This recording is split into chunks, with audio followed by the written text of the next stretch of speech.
Bueno, buenos días a todos y a todas.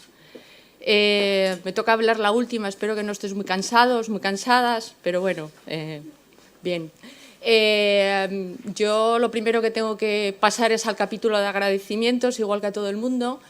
Decir que es un placer estar aquí, volver otra vez a colaborar con FIAPAS en otras jornadas como esta. Les agradezco mucho que nos inviten y que participar en ellas, porque yo creo que son de muchísimo interés para conocer lo que estamos haciendo, que muchas veces hay cosas muy interesantes y no se conocen. Entonces yo creo que es una oportunidad buenísima. Yo ya se lo he dicho muchas veces, se lo repito y espero que sigan haciéndolo en el futuro porque me parecen tremendamente interesantes. Entonces, gracias a esto, por supuesto, gracias al Ministerio de Educación y Ciencia, o como se llame, como decía antes Ignacio, ya no sé cómo se llama, y el agradecimiento también es por estas jornadas y, por supuesto, por el apoyo que nos están dando con los proyectos de investigación que llevamos. Ya vamos por el segundo, casi tercero, entonces yo creo que esto es importantísimo porque sin ese apoyo, desde luego, no podríamos hacer muchas de las cosas que estamos haciendo. Entonces yo creo que es fundamental que se siga apoyando la investigación y que, bueno, y no solo la investigación, sino también la acción. Bueno, eso, y luego el último capítulo de agradecimientos que tengo que hacer público es que muchas de las cosas que yo voy a presentar aquí, evidentemente las presento yo, pero forman parte de un equipo de investigación tremendo, de muchísima gente que hay detrás.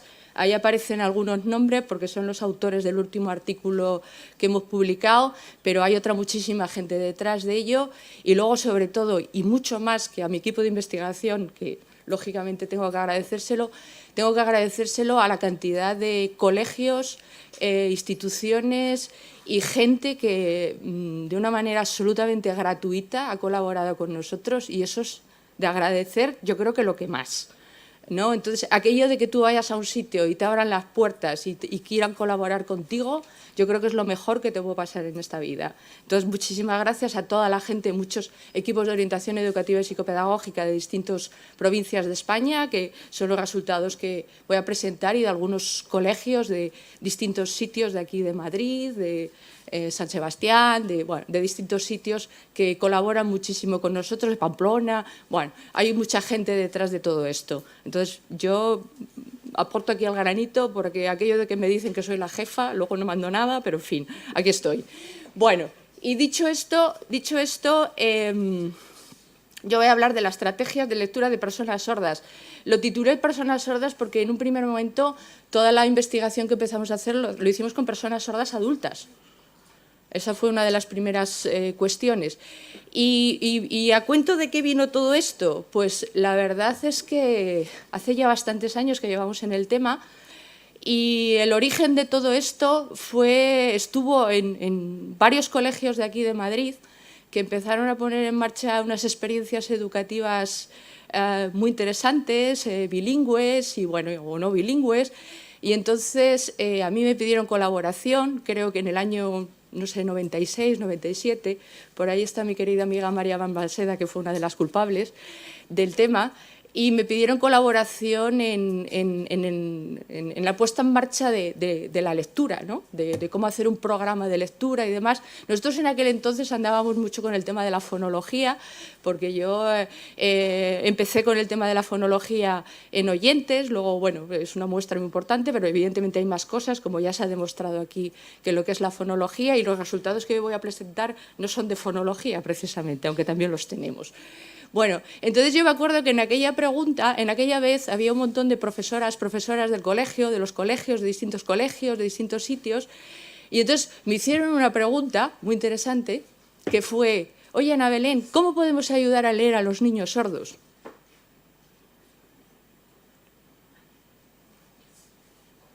Pues no sé. Digo, no sé, pero vamos a ver, vamos a averiguar, vamos a intentar a ver qué podemos hacer para llegar a esto. Entonces, evidentemente, nosotros sabíamos bastante de oyentes, porque teníamos muchísimos trabajos hechos con alumnos oyentes de muchos trabajos de investigación que yo había hecho en la universidad, junto a la profesora María Clemente. Pero evidentemente en el caso de los alumnos sordos, pues no, y además la diversidad de alumnos sordos es tremenda. En aquel momento era tremenda y hoy más todavía, porque no solo existe diversidad entre los alumnos sordos, sino que existe diversidad entre un mismo alumno sordo a lo largo de su escolaridad obligatoria. Entonces, claro, a mí la pregunta me tocó la moral, porque lógicamente yo soy pedagoga y soy logopeda. Y entonces a mí me interesa eso y me interesa además porque yo trabajo en la universidad en formación de estudiantes que se supone que luego van a ser maestros, van a ser logopedas, van a ser psicopedagogos, van a ser... ¿no? Entonces, bueno, yo creo que la pregunta... Bueno, esto provocó una absoluta revolución en nosotros y dijimos, bueno, vamos a ver cómo lo hacemos. Entonces, ¿por qué dijo que empezamos con alumnos oyentes? Digo, perdón, con personas sordas adultas. Pues lógicamente... Nosotros lo que hicimos fue poner la mirada en otro sitio. Digo, no vamos a poner la mirada en los niños que tienen dificultades, vamos a poner la mirada en personas sordas adultas que sean expertas. Entonces, si yo sé lo que hace una persona sorda adulta cuando lee y cuando escribe, tomamos como personas sordas adultas expertas, personas que te habían alcanzado un alto grado de escolaridad, todos ellos tenían carreras universitarias y todos ellos seguían utilizando la lectura como medio de su trabajo, es decir, que eran lectores, seguían siendo lectores habituales. Entonces, bueno, vamos a ver si nosotros sabemos qué hace una persona adulta experta, siguiendo además los modelos del experto de las teorías de lectura, ¿no?, tan vigentes y tan contrastadas hoy día. Digo, pues bueno, si nosotros sabemos esto, pues a lo mejor esto nos da pistas para saber qué es lo que yo tengo que hacer con un niño cuando lee y cuando escribe, siguiendo los modelos de lectura experta. Pero claro, a lo mejor no hacen lo mismo que hacen los oyentes, ¿no? Entonces, bueno, esta es la primera pregunta que nos hicimos. Lógicamente, para ver qué hacen esas personas, que ese es uno de los objetivos de la investigación que nosotros nos planteamos, claro, nosotros queríamos analizar qué estrategias utilizan estas personas sordas adultas, y luego lo hemos hecho con los niños, que son los resultados que voy a presentar aquí. Nos encontramos con un serio problema. Estoy hablando del año 96, 97. Todas las pruebas de lectura que existían en este momento en este país eran hechas y baremadas para personas oyentes. Entonces, se utilizaban para evaluar a los sordos personas, o sea, muestras de lectura, pruebas de lectura hechas para oyentes. Entonces, nosotros dijimos, bueno, vamos a intentar elaborar pruebas que permitan evaluar a personas sordas y que intenten ver cuáles son las estrategias que ellos utilizan. Ese es el origen de la cuestión. Entonces, bueno, nosotros buscábamos esto, lo vimos con personas sordas adultas, vimos que ellos utilizaban lo que nosotros hemos terminado denominando como estrategia de palabra clave, que no es otra cosa y no es una estrategia exclusiva de los sordos. Esto es lo primero que tengo que decir. La estrategia de palabra clave no es una estrategia exclusiva de los sordos. Hay muchos niños oyentes con unos buenos aparentes niveles de lengua oral que utilizan la estrategia de palabra clave. Los alumnos con parálisis cerebral la utilizan. También lo hemos pasado a alumnos con parálisis cerebral. Quiero decir que son pruebas que además valen para evaluar a otro tipo de alumnos con otro tipo de discapacidad, ¿vale? Entonces, ¿en qué consiste esta estrategia? Pues esta estrategia es una estrategia que utilizamos todas las personas cuando tenemos que leer o comprender una lengua. Pues nosotros hablamos de comprensión, y cuando hablamos de comprensión de textos, hablamos de comprensión de textos orales y de textos escritos, porque muchos de los mecanismos que se utilizan para comprender unos y otros son los mismos, ¿vale?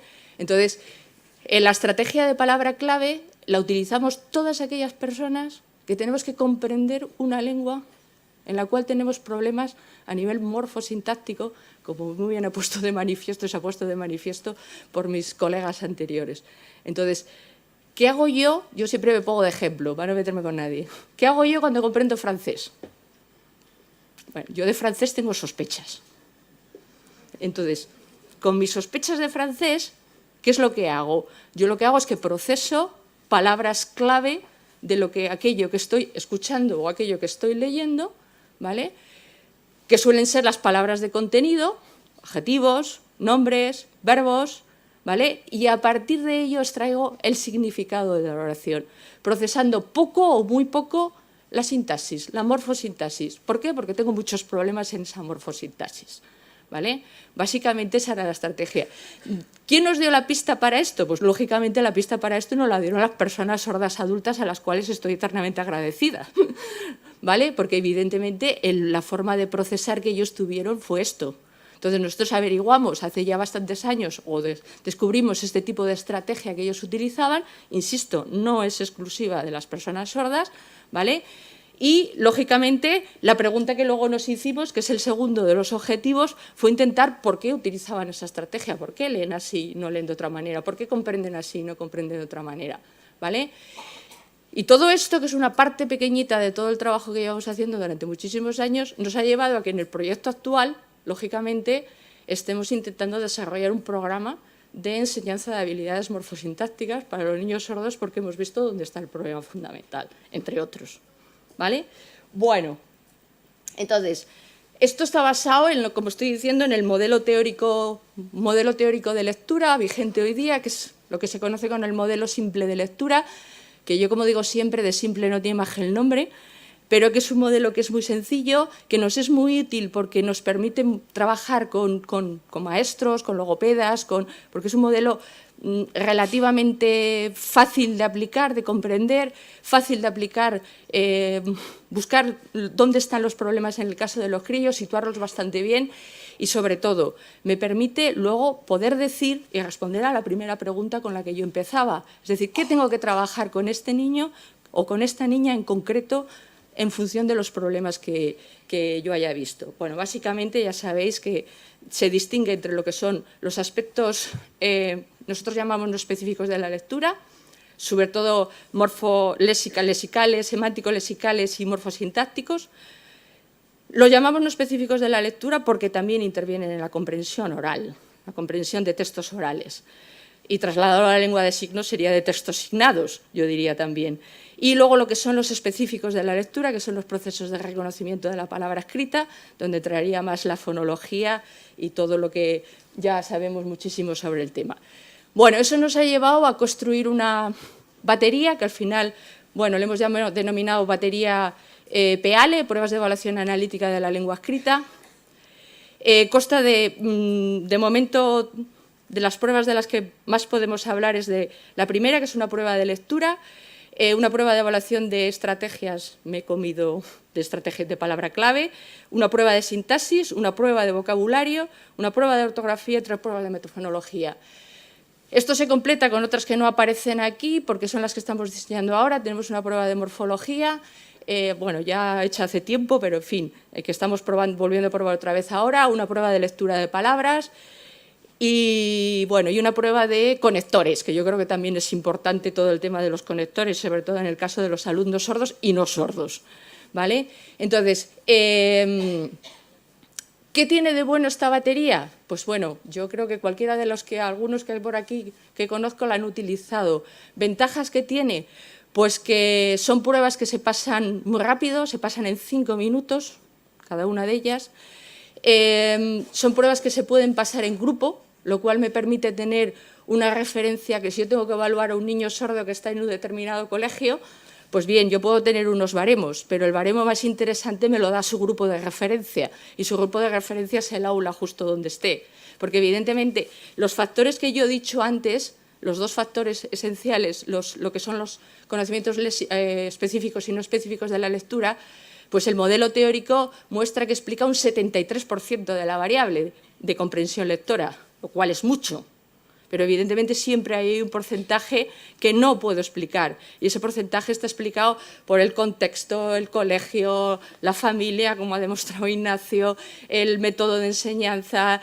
Hay un montón de variables que no controlamos. Entonces yo creo que si nosotros tomamos como referencia su grupo de referencia, es decir, el grupo, la clase o el cole donde él esté y obtenemos resultados, pues lógicamente voy a poder decir mejor cómo son los niveles lectores de esos niños. Bueno, son pruebas que se pueden pasar sin que los sordos produzcan, se pueden pasar explicándose la lengua de signos, en lengua oral, la modalidad comunicativa que ellos quieran, y luego son pruebas que se pueden pasar y las tenemos baremadas desde primero de primaria hasta toda la escolaridad obligatoria, toda primaria y toda secundaria, con una ventaja importante, y es que es la misma prueba siempre, porque es una prueba que tiene tiempo, y entonces los niños van leyendo frases hasta que, bueno, pasan esos 5 minutos.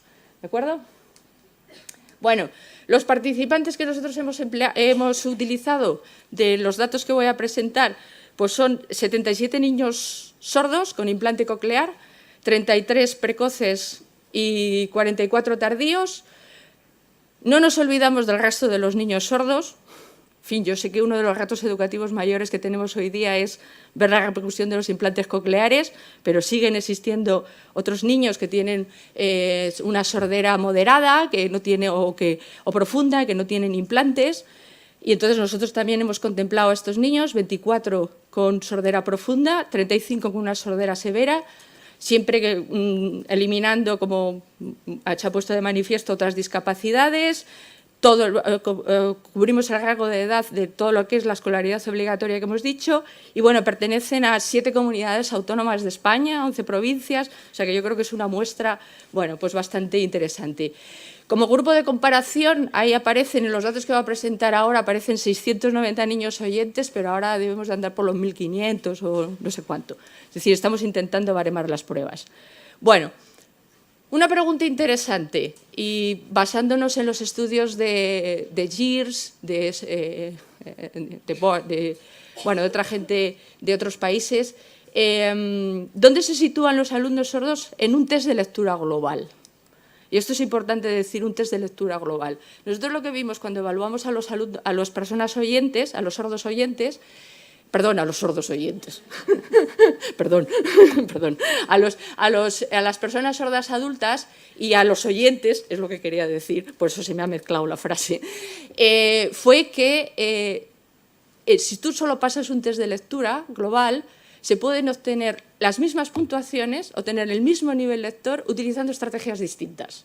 Y eso fue lo que nos dio la clave para luego ir a averiguarlo, ir más allá de las estrategias lecturas. Entonces, la pregunta que nos hicimos hace unos años fue intentar determinar si existe un retraso lector, por supuesto, comparado con lo que son los oyentes, y saber qué estrategias utilizan para alcanzar ese nivel lector. Bueno, la primera prueba, ya no me voy a parar más en ella porque ya Ramona más o menos ha dicho algo de las pruebas. Esta prueba la construimos hace un montonado de años, bueno, en el año 97. El objetivo fundamental inicial que tenía era evaluar a personas con dislexia, y de hecho Marisol Carrillo la utiliza muchísimo para determinar como primer factor si existe o un niño puede ser candidato a utilizar dificultades específicas de lectura. La prueba consta de 64 ítems, a los cuales le falta una palabra, como veis ahí. Tenemos siempre hay una palabra que es real, existente en castellano, una completa bien la frase, la otra no, y luego 2 pseudopalabras que están construidas teniendo en cuenta las características visuales y fonológicas de la palabra. Esa sería la prueba que nos da las pistas de cuál es el nivel lector que tienen los niños. Entonces, ¿cómo calculamos nosotros el retraso lector? Bueno, pues si veis ahí en esta uy, perdón.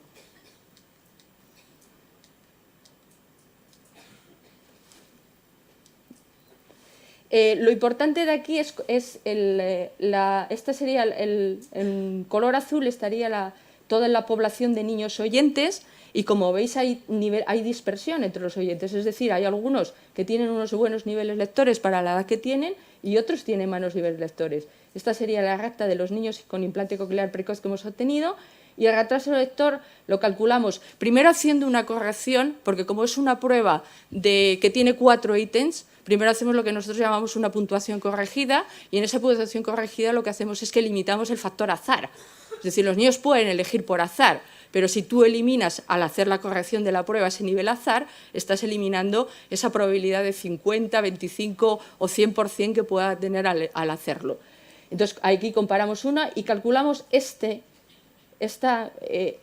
que nosotros llamamos retraso lector o índice lector, que sería la diferencia entre la puntuación que obtiene un niño y la que debería de obtener por su edad comparado con el grupo de referencia. Entonces, hay niños que están por encima de la norma, tanto sordos como oyentes, Entonces, cuando este índice es positivo, pues el niño estaría estupendamente bien, y cuando es negativo, pues podrían existir problemas, ¿vale? Lo que hemos visto en los resultados, que concuerdan con muchos de los obtenidos en otros países, es que los niños con un implante coclear precoz, pues tienen unos niveles lectores en una prueba de lectura global, insisto, muy similares a los de los niños oyentes. Observamos un retraso de 5 meses, GIRS tiene resultados de 4 meses aproximadamente, o sea que prácticamente no existe diferencia.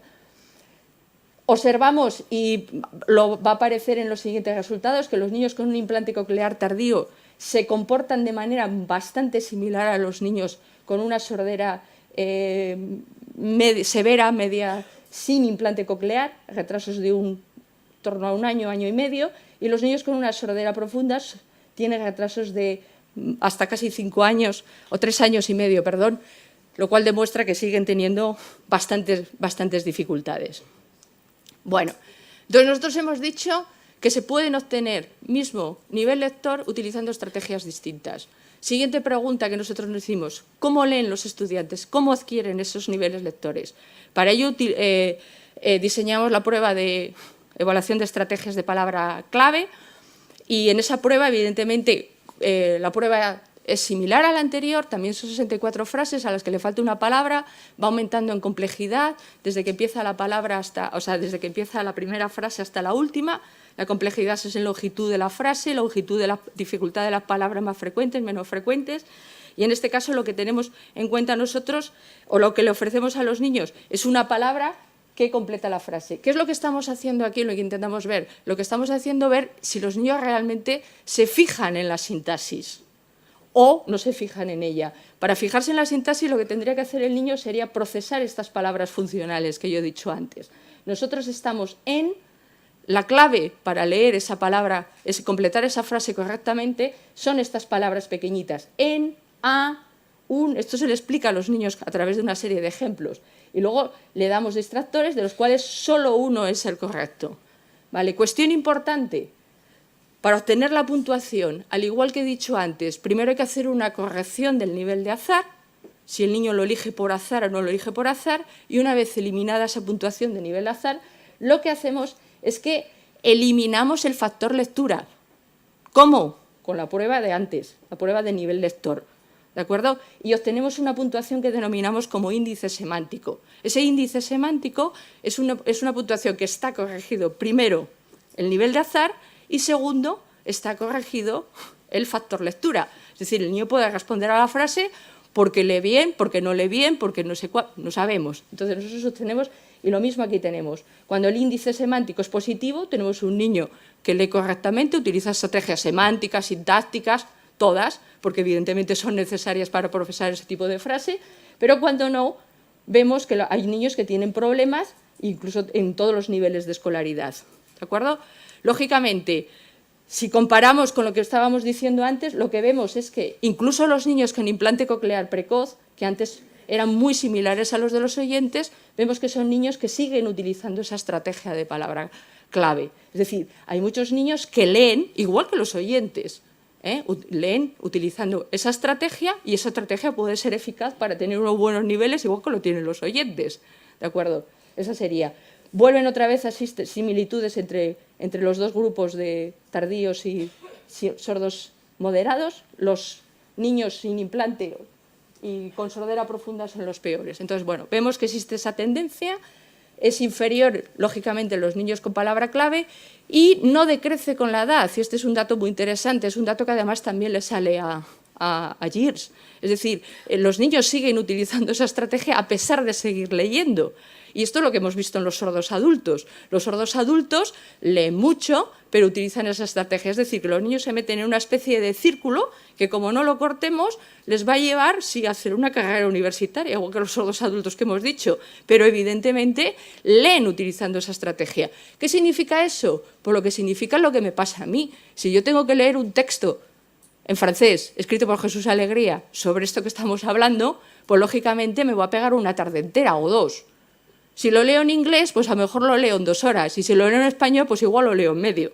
Más esfuerzo, más inteligencia, más recursos, más apoyos, más todo. Y esto es muy importante. Entonces, lógicamente, nosotros nos planteamos, ¿es verdad que existe un déficit sintáctico? Pues de momento, con la prueba que tenemos, ya digo, tenemos otras 3, la prueba que tenemos es esta, está construida siguiendo los mismos esquemas que la anterior, lo que pasa es que en este caso forzamos a los niños a utilizar las palabras funcionales, en este caso preposiciones y algún adverbio, ¿vale? Esta prueba, a diferencia de las anteriores, no aumenta en longitud de las frases, sino que hemos intentado que las frases sean lo más pequeñas posibles para que no puedan utilizar la estrategia de palabras clave y estén absolutamente forzados a utilizar las palabras funcionales. Bueno, pues lógicamente lo que hemos visto es que ese problema en muchos niños, insisto, todos estos resultados son como grupo, habéis visto en el gráfico anterior que hay algunos que son muy buenos, bueno, todas estas diferencias individuales que tenemos. Los niños, incluso con implante coclear precoz, tienen diferencias de 1 con 2 años, aunque tengan niveles similares a los oyentes. Los tardíos y los sordos con una sordera se siguen comportando igual y los sordos con una sordera profunda pues siguen teniendo más problemas. ¿Puede existir un déficit sintáctico? Pues hombre, a lo mejor es demasiado contundente decir esto. Lo que sí que hemos visto y podemos afirmar es que tienen muchas dificultades para manejar las palabras funcionales. Ahora lo estamos haciendo, como os digo, con conectores, con otro tipo de palabras que también son muy importantes en la comprensión de los textos. Pero sí que es verdad que la implicación educativa que de momento hemos visto, y ese es el objetivo del proyecto de investigación que tenemos ahora, es desarrollar un programa de enseñanza para ver si la puesta en marcha de este programa reduce el uso de la estrategia de palabra clave. Ese es el objetivo. Lógicamente, si entreno sintaxis, voy a mejorar la sintaxis, pero esto no me vale. Yo lo que quiero ver es que esa enseñanza hace que los niños utilicen menos la estrategia de palabra clave. Y unido a esto, ¿me quedan 2 minutos o 3? 2, vale. 2 minutos, vale. Hay otra cuestión importante. Nosotros hemos visto que siempre, y no, esto puede ser criticable igual que esto nuestro, siempre que se evalúa el vocabulario de los niños sordos y de los oyentes se utiliza el Peabody. Vale, genial, estupendo. Esto que voy a decir ahora correlaciona con él, igual que las otras correlacionan con Prolec, no sé qué, que también lo tenemos hecho, y con otras pruebas de sintaxis. A nosotros nos preocupaba una cuestión muy importante, y es que para comprender textos yo tengo que establecer relaciones semánticas entre las palabras, ¿vale? Un test como el Peabody me da mucha información del vocabulario que tienen los niños, pero es vocabulario receptivo. Entonces, nosotros hemos construido una prueba que va a evaluar lo que algunos autores americanos llaman como vocabulario profundo, que consiste en ver si los niños son capaces de establecer relaciones semánticas, redes semánticas, que es otra de las cosas que habría que trabajar con los chavales, según hemos visto, redes semánticas entre las palabras que conocen, que pueden ser pocas o muchas. Puedo tener un niño con mucho vocabulario o con poco vocabulario, pero lógicamente quiero ver si es capaz de establecer redes semánticas entre esas palabras. Entonces, la prueba también es parecida a las anteriores. En este caso, lo que le damos es una palabra y otras 3 para que él nos diga algo que se parezca a esa. No tiene por qué ser un sinónimo ni un no sé qué, bueno, algo que tenga relación con la palabra que nosotros le estamos dando. Y lo que hemos visto, y esto es un dato yo creo que muy interesante, incluso en los niños con un implante coclear precoz, en muchos de ellos existen dificultades para establecer esas redes semánticas cuando la tarea se lo exige. Entonces yo puedo tener resultados como están, que los niños tienen un vocabulario muy bueno, pero resulta que después fallan a la hora de establecer esas redes semánticas absolutamente necesarias y absolutamente probadas en investigación, en lectura con los oyentes para hacerlo, ¿vale? Bueno, dicho esto rápido, conclusiones son las que nosotros he ido diciendo a lo largo del trabajo. Utilizan la estrategia de palabra clave cuando leen, incluso los niños con implante coclear precoz. Lógicamente la tendencia es mejor, lo cual quiere decir que cuanto antes se ponga el implante, como se viene poniendo de manifiesto a lo largo de esta jornada, pues mucho mejor van a ser los resultados, también en lectura, ¿vale? Ese uso de esa estrategia está ligada a una incompetencia sintáctica, por lo menos en el uso de las palabras funcionales. Esto implicaría ese trabajo explícito, lo que pasa es que hay que ver cómo, porque es un trabajo complicado de hacer, Y, bueno, lo que hemos visto es que también cuando la tarea exige que los niños establezcan relaciones semánticas profundas entre las palabras de contenido, pues, bueno, también aparecen dificultades, aparecen problemas. Y entonces, bueno, todo esto, pues digo que nos está llevando a poner en marcha ese programa del que estamos hablando, que intentaremos probar en algunos colegios y, bueno, veremos a ver si luego conseguimos mejorar los resultados y responder a esa primera pregunta que todavía no sé. O sea que seguiremos. Gracias.